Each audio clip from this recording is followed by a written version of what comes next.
Israeli forces wounds 2 Palestinians in Jerusalem. Yasser Arafat urged Turkey to defend Jerusalem before death. No one has right to Syrian wealth, Turkish top diplomat. YPG-PKK keeps violating Turkey's deal with US and Russia. Qatar offers significant opportunities to Turkish friends. Iran finds new oil field of massive size. Ex-Hezbollah leader slams Iranian supreme chief.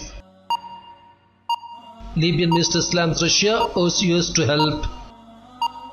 African Muslim seeks aid for education of sight-impaired children. Cyclone Bulbul kills 6 in Bangladesh and India. Pakistan and India trade burps over Babri Mosque verdict.